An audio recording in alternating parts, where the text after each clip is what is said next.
Hello beautiful people, welcome once again to my channel. On today's tutorial I'm going to be showing you guys how I made this transparent corset. It's just a sewing tutorial. I did it in 3 parts, so you have to be patient. So you watch part 1 to part 3 because I'm trying to make it as detailed as possible. So please guys, like, share and subscribe to my channel. Click the subscribe button. You are clicking it by getting notification anytime I upload new videos. So let's get straight into this tutorial. So the first thing first is to place the pattern on air stay. I'm using crepe for the bra cup, so I'm going to place it on the air stay and follow the exact pattern. When I was cutting on the pattern, I added ½ inch sewing allowance round. So after that, I'm going to cut on the cutting stay. So this is the pattern, as you can see. So when you are cutting it on the pattern, it depends on what you drafted. What I drafted is going to have like a deep V in front, which is going to be exposing more of the cleavage area. So when you are cutting, you have to follow the exact shape of the bra cup.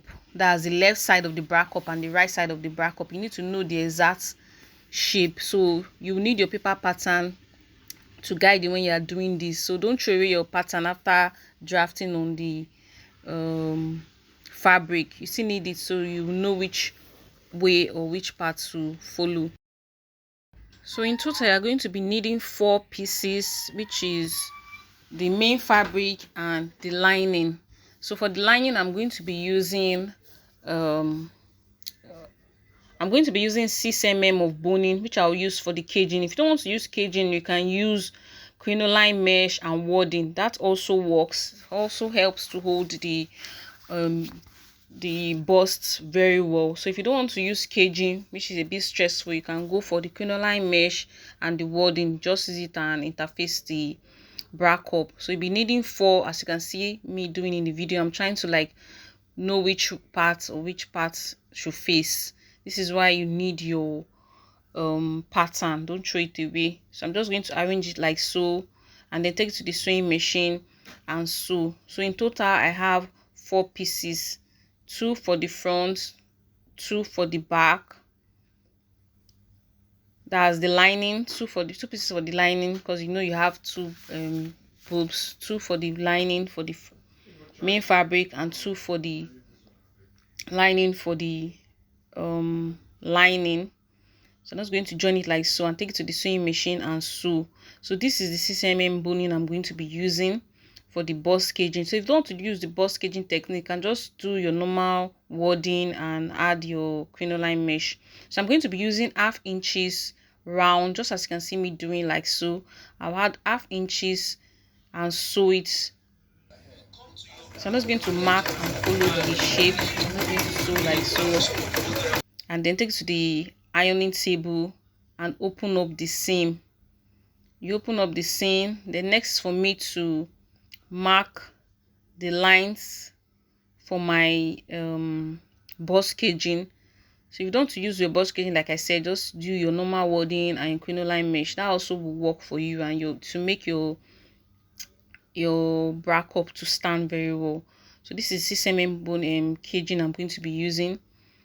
So I'm just going to use my mark or my chalk. It's not so visible, so sorry about that. I'm just going to create my lines that will guide me when I'm sewing the boning to the cup area. So I'm just going to mark it like so. First of all, if I'm sewing, I have to start from the vertical lines before I move to the horizontal and then round.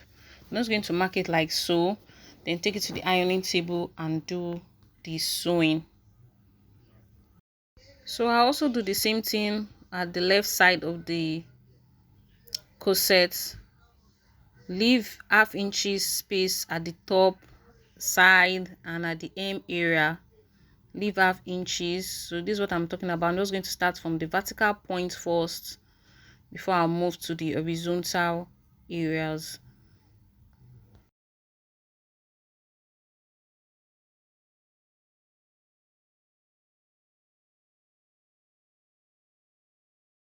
So after caging it, I'm going to take it to the ironing table to do the fleshing.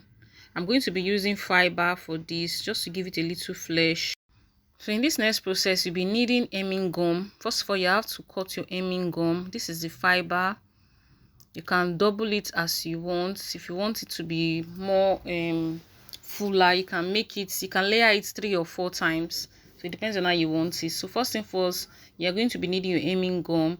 You cut it into pieces, or if you have the bigger size of hemming gum, this will be the best point to use it. So I'm just going to cut these pieces of hemming gum, place it on the bra cup like so, before adding the fiber. So if you don't want to do this, you can use crinoline mesh and wadding. That also will help you the boobs to stand very well.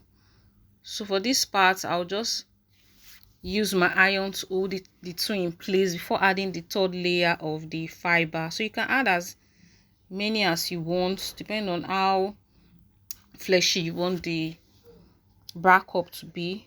So you're just going to iron it like so. So there was no electricity, that was why I used the hot iron.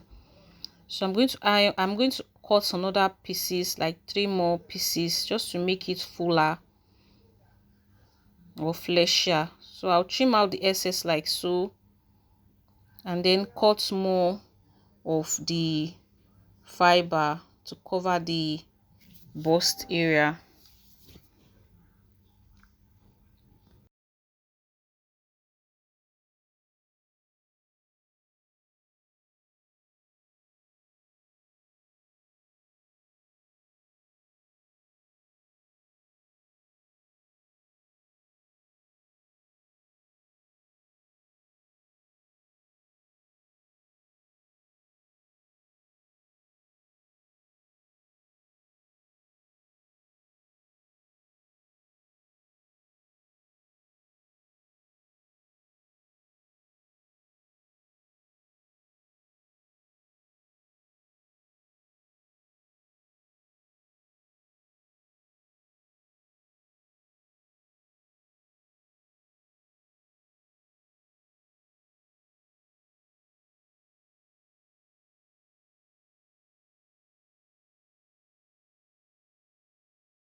So after doing all that, next is for us to use our lining, our main fabric, sorry, to cover the rough side of the bra cup. So before you cover the rough side, the main lining, you're supposed to fold it by 1/2 inches sewing allowance. You're supposed to do that before you turn it over.